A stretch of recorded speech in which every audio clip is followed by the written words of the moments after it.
तो आप बताइए कि अगर आप कुछ पूछना चाहते हैं, कुछ जी सवाल को करना है। जी मैं पूछना चाहती हूँ कोकब जी। जी कोकब जी, अब आपने बताया ना कि वो हम नमाज जोहर और असर मिला के पढ़ते हैं और हमें कसर पढ़नी चाहिए।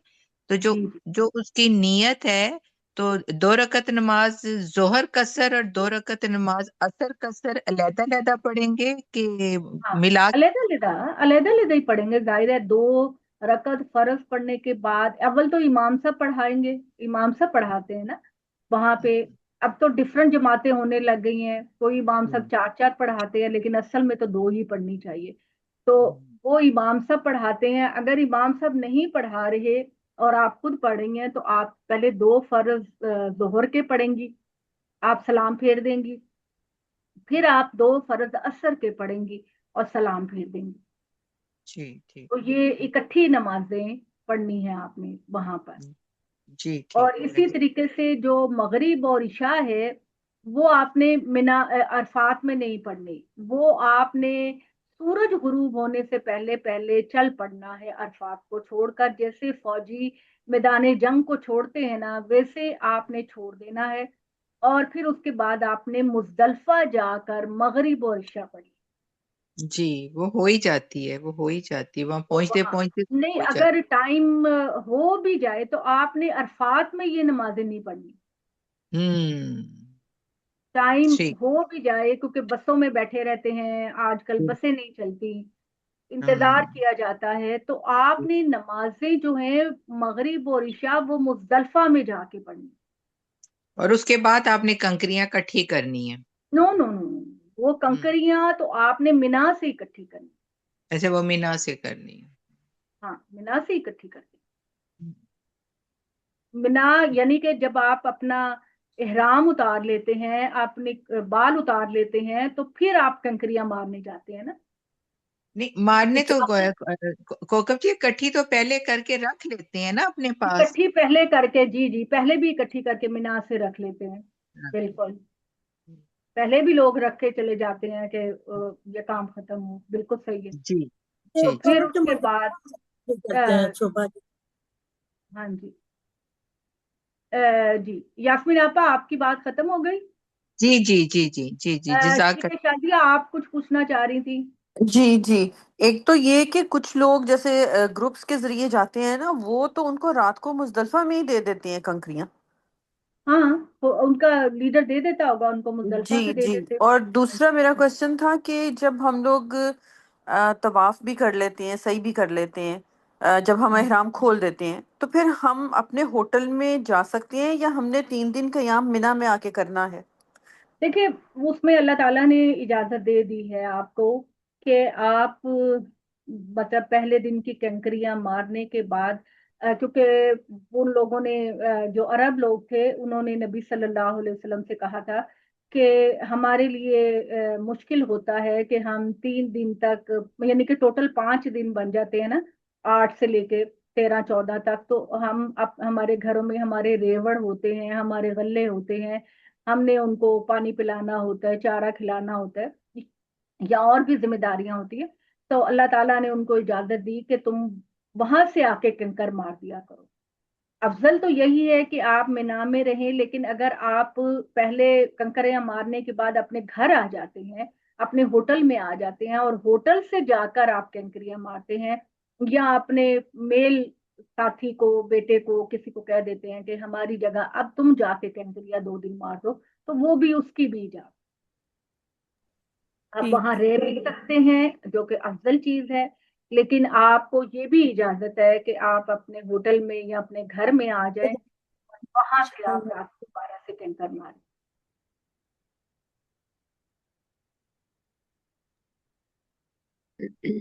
कौकब, ये टोटल हज के जो खास दिन हैं, ये कितने बनते हैं?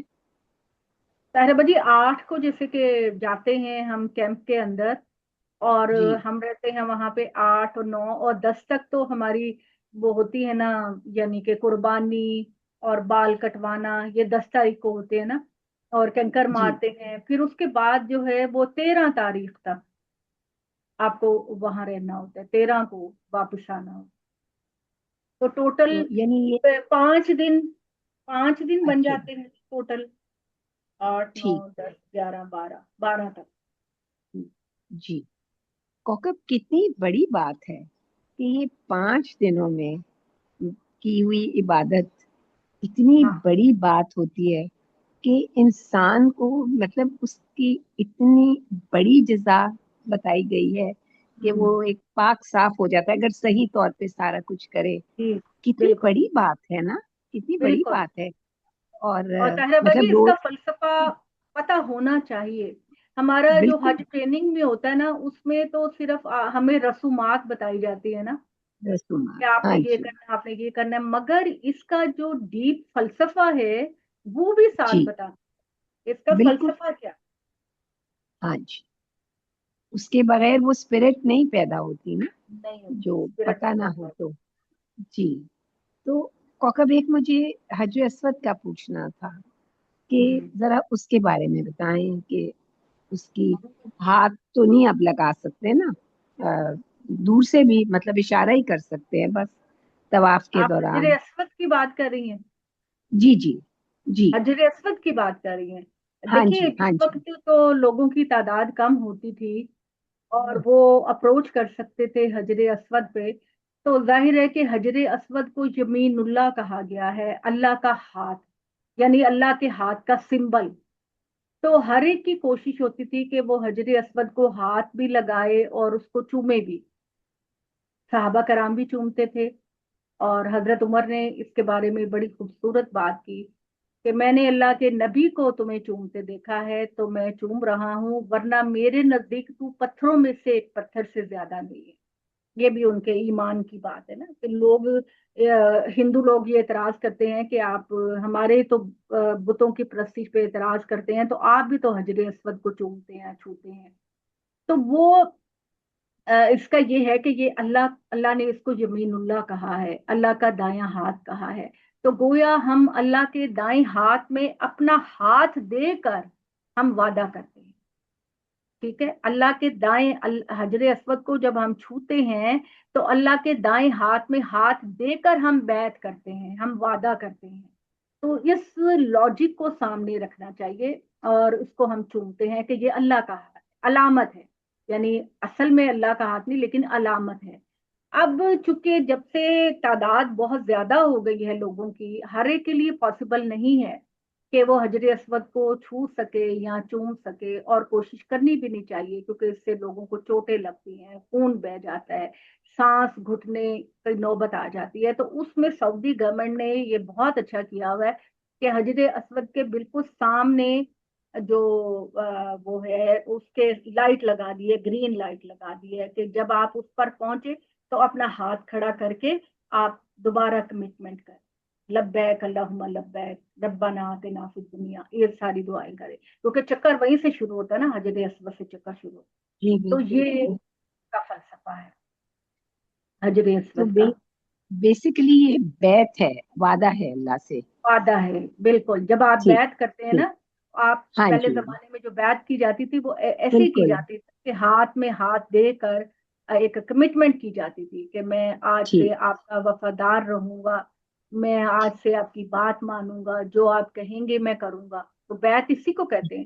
तो वो हम बिल्कुल। हजर अस्वद में अल्लाह के हाथ में हाथ देकर हम ये वादा करते हैं, हम ये अहद करते हैं, हम ये बैत करते ठीक। थैंक यू, ये बहुत अच्छी तरह से मतलब आपने ये समझा दिया, थैंक यू। हैं। जज़ाकल्लाह। और कोई चीज सवाल जिसके भी ज़हन में है पूछ लें।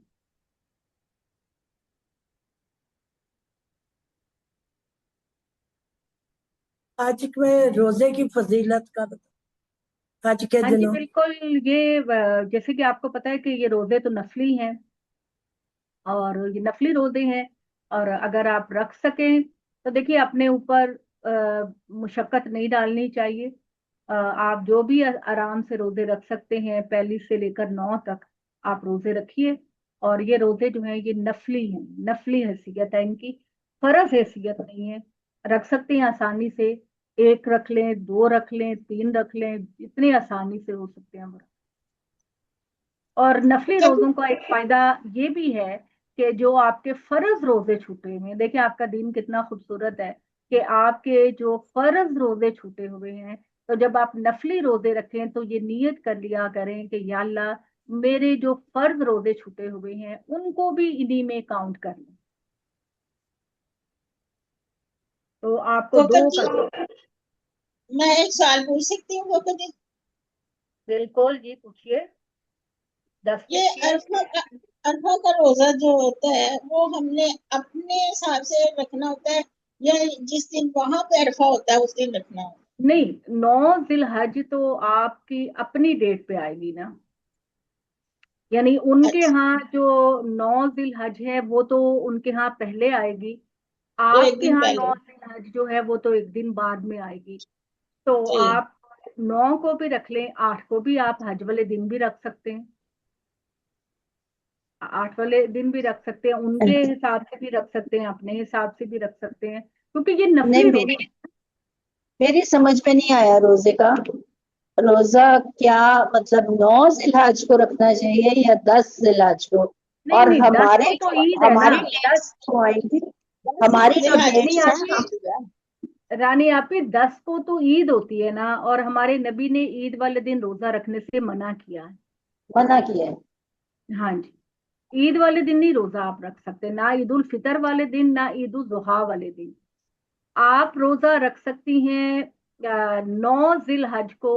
अपने पाकि देखिए मक्का में तो 9 जिल हज हमसे एक दिन पहले होगी, और जी। हमारे यहाँ एक दिन बाद होगी। हमारे यहाँ जो चांद शुरू होगा हमारे यहाँ उस लिहाज से होगी, उनके यहाँ जिल हज के चांद के हिसाब से अलग होगी। तो तो कोकब जी, आप उनके। अरफा अरफा तो उनके यहाँ होता है ना, और अरफा का मैदान तो उधर लगता है, हमारे इधर तो नहीं लगता।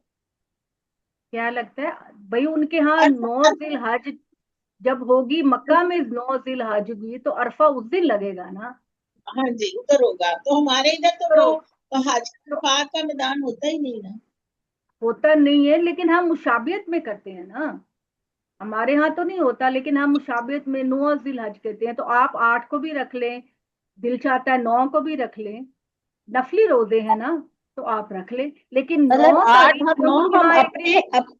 अपने अपने महीने के हिसाब से रखेंगे, सऊदी अरब के महीने के हिसाब से नहीं। अगर आप ये कहेंगी कि मैं 9 जिल हज का रोजा रखना चाहती हूँ अरफात का, तो वो फिर आप अपनी डेट पे रखेंगे। तो वैसे आप 8 को भी रख लें, बेशक 8 को भी रख लें, 9 को भी रख लें। कुछ लोग पूरे 9 दिन रखते हैं, कुछ लोग 1-2 दिन रखते हैं। जैसे नफली इबादत है, जैसे आपकी आसानी है वैसे आप करें, फर्ज इबादत नहीं है, नफली इबादत।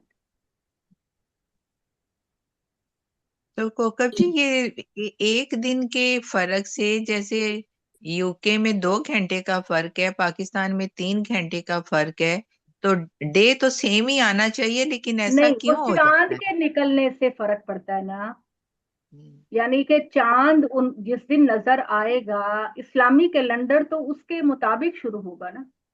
हम्म,